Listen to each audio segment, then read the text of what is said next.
বরবাদের first look already প্রকাশ পেয়ে গেছে। তার তুফানের থেকে বড় বাজেটের ছবি হতে যাচ্ছে বরবাদ। শাকিব খানকে নিয়ে ছবি করলে খাটাখাটনি করা লাগে না, অর্ধেক কাজ শাকিব খানই করে দেন।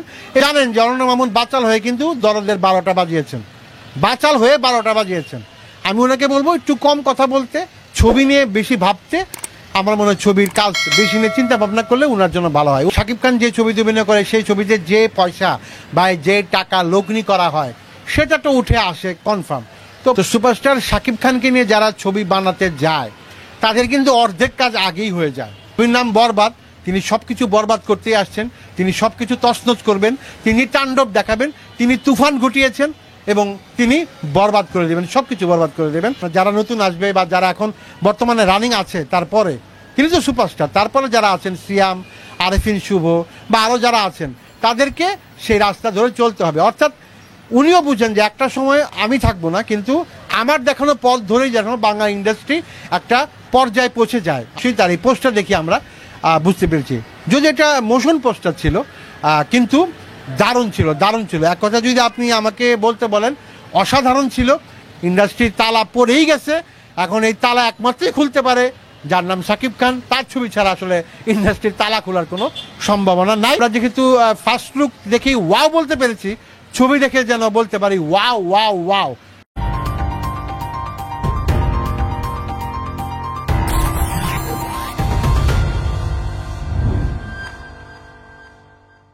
কেমন আছেন আপনারা? আশা করি ভালো আছেন। ভালো থাকারই কথা, কারণ বরবাদের ফার্স্ট লুক অলরেডি প্রকাশ পেয়ে গেছে।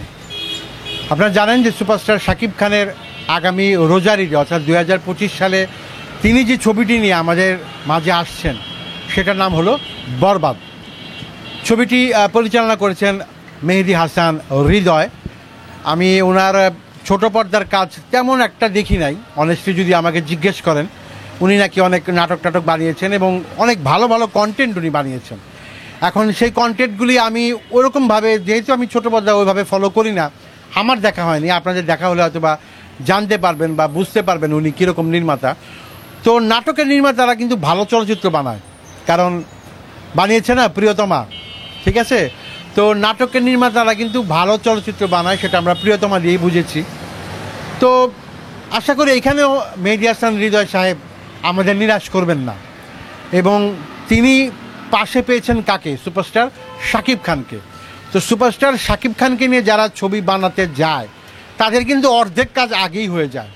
অর্থাৎ তার ছবিটা ভালো হবে, তিনি সুপারস্টার শাকিব খানকে পাশে রাখবেন এবং 100% আউটপুট কিন্তু তিনি পাবেন। অর্থাৎ অন্য কোনো নায়ককে দিয়ে ছবি করলে বা তাকে নিয়ে ছবি বানালে তারা অনেক এফোর্ট দিতে হতো, মানে আরও বেশি খাটাখাটনি করতে হতো। কিন্তু শাকিব খানকে নিয়ে ছবি করলে খাটাখাটনি করা লাগে না, অর্ধেক কাজ শাকিব খানই করে দেন। এবং এই ছবিটায় শাকিব খান যে ছবিতে অভিনয় করে সেই ছবিতে যে পয়সা বা যে টাকা লগ্নি করা হয় সেটা তো উঠে আসে কনফার্ম। তো পরিচালকও নিশ্চিন্ত থাকে, প্রযোজকও নিশ্চিন্ত থাকে এবং রিটার্ন পাওয়ার নিশ্চিত যখন থাকে তখন একটা ভালো চলচ্চিত্র আমরা আশা করতেই পারি। সেই আশা থেকেই আগামী রোজার ঈদে আমাদের সুপারস্টার এবং আমাদের ইন্ডাস্ট্রির একমাত্র এবং প্রবাবলি সর্বশেষ সুপারস্টার শাকিব খান তার নতুন ছবি বরবাদের ফার্স্ট লুক নিয়ে এসেছেন গত পরশুদিন। এবং সেই অনুষ্ঠানে আমি নিজে উপস্থিত ছিলাম। যারা আমার অডিয়েন্স আছেন ইউটিউবে এবং ফেসবুকে, তারা অনেকেই আমার ব্যক্তিগত আইডি ফলো করেন, মহিতলাল শাহ। তো অনেকেই জানেন যে দুপুর 12টার দিকে এই অনুষ্ঠানটা শুরু হওয়ার কথা ছিল। অনুষ্ঠানটি হয়েছিল বনানী, আমার বাসা থেকে বেশ কিছু দূরে। তো আমি খুব সকাল সকাল আমি আমার চ্যানেলের পার্টনার সহ সেজে গুজে খুব এক্সাইটেড মুড নিয়ে, যেহেতু পাবলিক ট্রান্সপোর্টে যেতে হবে, রাস্তাঘাটে জাম টাম আছে, তো সব কিছু চিন্তা ভাবনা করে সকাল সকাল নাস্তা পানি খেয়ে কোনো মতে দুটা মুখে দিয়ে সকাল 9টার সময় বেরিয়ে গেছি, 11টার সময় পৌঁছে গেছি। মোটামুটি ভিড় ছিল, সেরকম জাম ছিল না। তারপর বনানী শেরাটন হোটেলে, যেখানে অনুষ্ঠান শুরু হওয়ার কথা দুপুর 12টায়, আমরা গেলাম এবং সেখানে গিয়ে কিন্তু আমি একটা স্ট্যাটাস দিয়েছিলাম যে আমরা বরবাদের জন্য বা মিডিয়া বরবাদের জন্য অপেক্ষা করতেছি। তো তখন থেকেই কিন্তু আমার ফ্রেন্ড লিস্টে বা আমার ফলোয়ার যারা আছেন, যারা শাকিব খানকে পছন্দ করেন বা শাকিব খানের ছবি শুধুমাত্র তারা হলে গিয়ে দেখেন, তো তারা কিন্তু প্রচুর কমেন্ট করছিল শুভকামনা, কয়টার সময় প্রথম লুক আসবে। তো আমি তাদেরকে বলেছিলাম যে 12টার সময় আসবে। তো যাই হোক, আমরা বাঙালি, আমরা অলস জাতি, আমরা এরকমই, আমাদের সময় জ্ঞান খুব কম। তো সেই 12টার অনুষ্ঠান শুরু হতে হতে দুপুর 2:45 বেজে গেছে। তো আমরা অপেক্ষা করছিলাম, কারণ ভাই শাকিব খানের অনুষ্ঠান, বুঝেন নাই, শাকিব খানের একটা লুক সেটা আমাদের সামনে রিভিল হবে এবং আমরা সর্বপ্রথম দেখতে পারবো। এটা একটা এক্সট্রা এক্সাইটমেন্টই অন্যরকম। হ্যাঁ, কারণ কি, আমি যদি সেই অনুষ্ঠানে না যেতাম তাহলে আমার কি হতো, আমি অপেক্ষা করতাম ফেসবুকে কখন পোস্টার আসবে, কে পোস্টার পোস্ট করবে, সেই পর্যন্ত অপেক্ষা করতাম। কিন্তু আমি যখন সরাসরি উপস্থিত এবং সর্বপ্রথম আমি দেখতে পারবো, তাহলে সেইটার ভাই মজাই আলাদা। তো যাই হোক, অনেক ঘটনা এগুলি ঘটার পরে 3:30টার সময় অনুষ্ঠান শুরু হলো এবং শাকিব খান কিছুক্ষণের মধ্যে আসলেন এবং খুব সংক্ষিপ্ত অনুষ্ঠান ছিল এবং খুব সাজানো গোছানো অনুষ্ঠান ছিল। কিছু ভুল ত্রুটি ছিল, বাট ওটা যদি আমি একদিকে ফারাই দিই তাহলে কিন্তু আমরা অপেক্ষা করছিলাম শাকিব খানের লুক দেখার জন্য, অর্থাৎ বরবাদের লুক দেখার জন্য। তো সেই অনুষ্ঠান ছবির প্রযোজক একজন মহিলা, ওনার নামটা আমার আসলে মনে নেই এখন, উনি কিছুক্ষণ কথাবার্তা বলেন এবং লিলি, যেটা মানে হারলেনের একটা প্রোডাক্ট, সেটা এই বরবাদের সাথে যুক্ত হয়েছে। তো তার একটা সাইনিং ছিল যেটা আমাদের বিদ্যা সিনহা মিম করেছিল।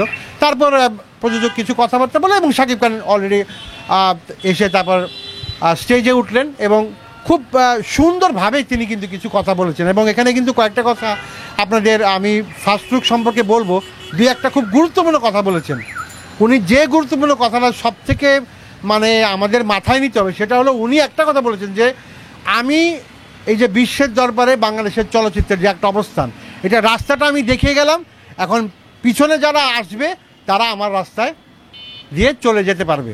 অর্থাৎ তিনি একটা পর্যায়ে নিয়ে গেছেন।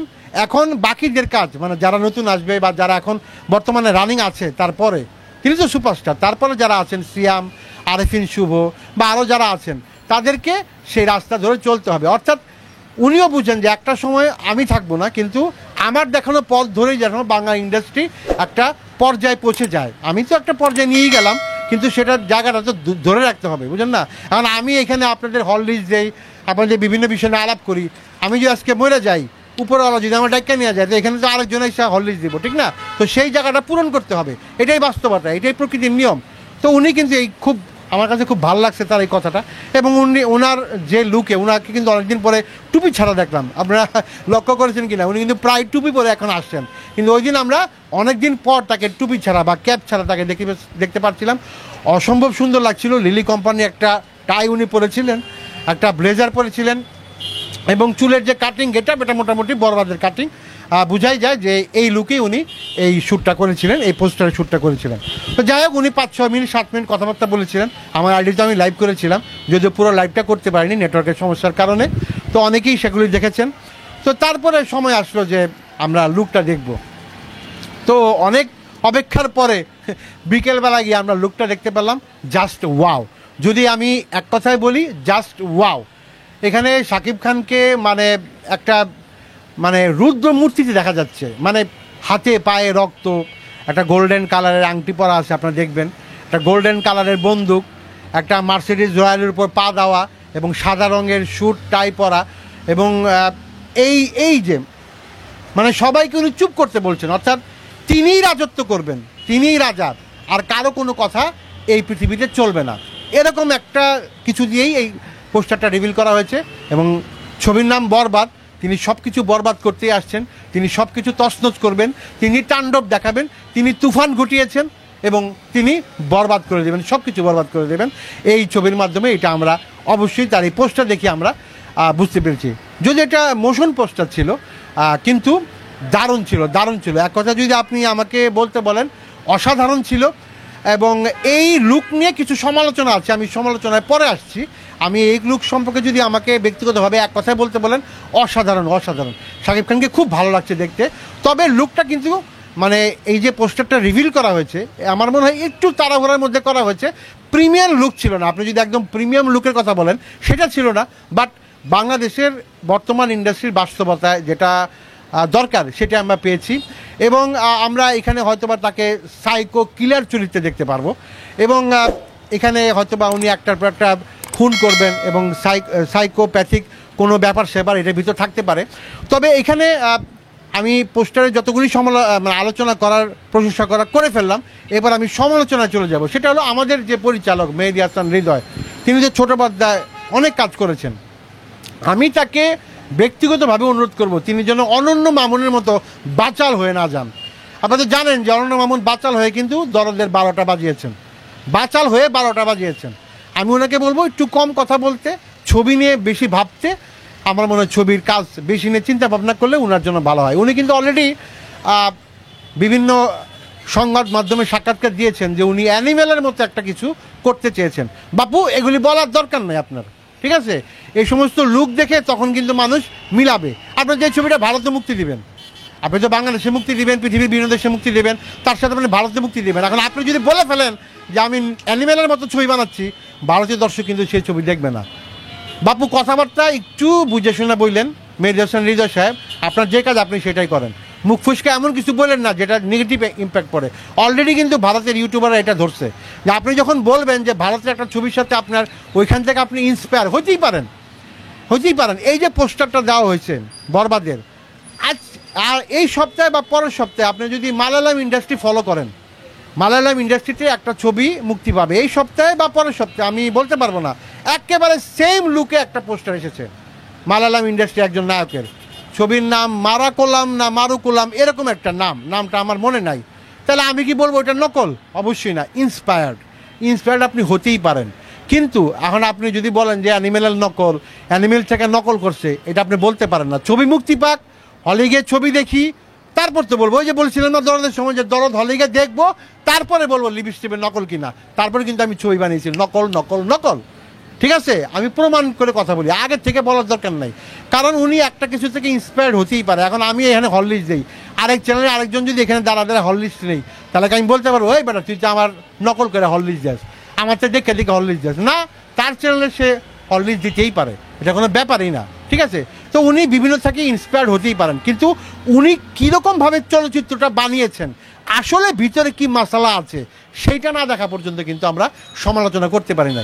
এই যে আমার পাশে স্ক্রিনে দেখবেন আমি একটা ছবি দেখাচ্ছি, এই যে মুখে আঙ্গুল দেওয়া, এটা কিন্তু অ্যানিমেলের মধ্যে আপনার ববি দেওলের লুক। অনেকে কিন্তু এটা নিয়ে পোস্ট করেছে এটা নকল, এটা নকল। আরে ভাই ইন্সপায়ার্ড হতেই পারে। আমিও তো মুখে এই চুপ, সবাই চুপ। এখন আমি যে এই মুখে আঙ্গুল দিছি এরকম তো সবাই বলতে পারে না? আমার আত্মীয় স্বজন যারা গুরুজন আছে তা এই একদম চুপ কর, বলতে পারে না? বা একটা অনুষ্ঠানে যদি হাউকাও চলে এই সবাই চুপ করেন, বলতে পারে না? এটা নকল হইলো? নকল না। আমরা দেখব ছবিটা মুক্তি পাওয়ার পর অ্যানিমেলের সাথে আসলে মিলে যায় কিনা। আপনারা জানেন অ্যানিমেল মুক্তির সময় কিন্তু ওই যে বিক্রম, যেখান থেকে এই গ্যাংস্টারের ছবির উদ্ভব, সবাই বলেছিল ভাই বিক্রমের নকল। কিন্তু উনি সেই সন্দীপ রেন্ডি ভাঙ্গা, আপনার জানান তার ক্রিয়েটিভিটির মাধ্যমে কিন্তু অ্যানিমেলের শেষ চুক এমন সুন্দরভাবে ডিজাইন করছে, পরে কিন্তু আর সমালোচনার সুযোগ থাকে নাই। তো আমিও আশা করব মেহেদী হাসান হৃদয় এমনভাবে তার নিজের ক্রিয়েটিভিটি থেকে এটা মানে তৈরি করবেন যে আর সমালোচনার কোনো সুযোগ থাকবে না। তো কথা কম বলবেন। আর প্রথম লুক দারুণ ছিল এবং সেই লুক দেখার পরে এরপরে বিকেলে এই মানে দুপুরের লাঞ্চ বিকেলে ভালো মন্দ খেয়ে বাসায় সন্ধ্যার আগে এসে পড়ি এবং খুব আত্মতৃপ্তির ঢেকুর তুলেছি। অর্থাৎ আমার লুকটাও দারুণ লেগেছে, খাওয়া দাওয়াও ছিল ভালো জম্পেশ এবং আমি খুব খুশি মনেই বাসায় ফিরতে পেরেছি। তো বেশি কিছু রিভিল করা হয়নি, শুধু একটা লুক এসেছে, লুক দিয়েই ফাটিয়ে দিয়েছে এবং এটি নাকি বাংলাদেশের ইতিহাসে সবথেকে বড় বাজেটের ছবি, অর্থাৎ তুফানের থেকে বড় বাজেটের ছবি হতে যাচ্ছে বরবাদ। তো এটার প্রযোজক নিয়ে একটু ঝামেলা আছে, ভেতরের খবর আমি যতদূর জানি প্রযোজক নাকি চেঞ্জ হয়েছে, বাট এটা নিয়ে বিস্তারিত বলার কিছু নাই, এটা নিয়ে ফ্ল্যাশ করারও কিছু নাই। আমরা চাই একটা ভালো ছবি। ইন্ডাস্ট্রির তালা পড়েই গেছে, এখন এই তালা একমাত্রই খুলতে পারে যার নাম শাকিব খান। তার ছবি ছাড়া আসলে ইন্ডাস্ট্রির তালা খোলার কোনো সম্ভাবনা নাই। তো আমি বরবাদের পুরো টিমের জন্য আমার তরফ থেকে শুভকামনা থাকলো। এই ছবিতে ইদিকা পাল ছাড়াও বাংলাদেশের অনেকে অভিনয় করেছেন, আমাদের জাহিদ ভাই অভিনয় করেছেন, মিশা সওদাগর অভিনয় করেছেন, ভারতের আরও অনেকে আছে। মুম্বাইতে শুটিং চলছে, 70% শুটিং শেষ, আর 30% শুটিং এই মাসে শুরু হওয়ার কথা। তো আমরা একটা গোছানো কাজ চাই, তাড়াহুড়ার কিছু নাই।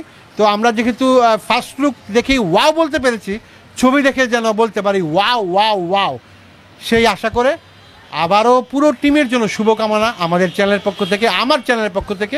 সবাই হলে গিয়ে ছবি দেখবেন, বাংলা ছবিকে সাপোর্ট করবেন। আর শাকিব খানের যারা ভক্ত আছেন তাদেরকে তো ছবি দেখার আমন্ত্রণ জানানোর দরকার নেই, তারা উৎসব সহকারে ছবি দেখবে। সেই সব কিছু যখন ছবি মুক্তি পাবে সেই সম্পর্কে আরও বিস্তারিত বলা যাবে। তো আজকের মধ্যে বিদায় নিচ্ছি। সবাই ভালো থাকবেন, সুস্থ থাকবেন, আনন্দে থাকবেন, সেফে থাকবেন এবং বিনোদনের জন্য আর শাকিব খানের সব নিউজ পাওয়ার জন্য পাশে রাখবেন আমাদের চ্যানেল আজকের বিনোদন নিউজ। ধন্যবাদ সবাইকে।